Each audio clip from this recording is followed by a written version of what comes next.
നിങ്ങൾക്ക് നിങ്ങളുടെ മക്കളിൽ നിങ്ങൾ ആലോചിച്ചാൽ മതി. 5 എണ്ണം ഉണ്ടെങ്കിൽ ഒരെണ്ണത്തിനോട് ഇത്തിരി സ്നേഹം കൂടുതലുണ്ട്. നിങ്ങൾ വെറുതെ 5 എണ്ണത്തിന് ഒരുപോലെ സ്നേഹം എന്നൊക്കെ പറയാം, കുഴപ്പമൊന്നുമില്ല. പക്ഷെ എവിടെ പോയാലും എന്തിനോടെങ്കിലൊക്കെ ഇത്തിരി സ്നേഹം കൂടുതലുണ്ട് ഒരെണ്ണത്തിനോട്. അത് ചിലപ്പോൾ അവൻ്റെ കുറവുകൊണ്ടായിരിക്കും. വലിയ ബുദ്ധിയൊന്നുമില്ല, 5 എണ്ണത്തിൽ പൊട്ടണതാ.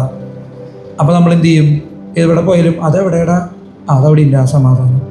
മറ്റേത് അത് അവിടെ ഉണ്ട്, കഞ്ഞി കുടിച്ചത് അപ്പോൾ കല്യാണം കഴിച്ച് വിട്ടാൽ നമ്മളെന്ത് വിചാരിക്കുന്നത്? ദൈവമേ, അതെങ്ങനെ ജീവിക്കാനാണ് ഈ ഭൂമിയിൽ?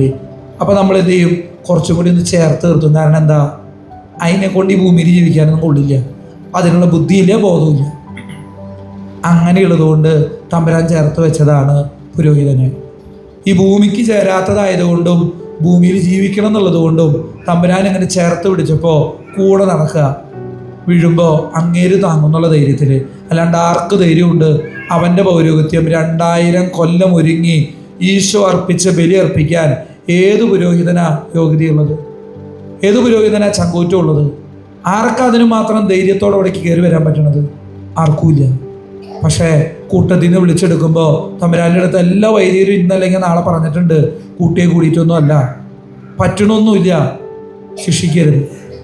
നീ കൈ ഉയർത്തി ആശീർവദിക്കാൻ പറയുമ്പോൾ ഭയമുണ്ട്. കാരണം എന്തിൻ്റെ അടിസ്ഥാനത്തിലാണ് നിനക്ക് പകരം കൈ ഉയർത്തണേ?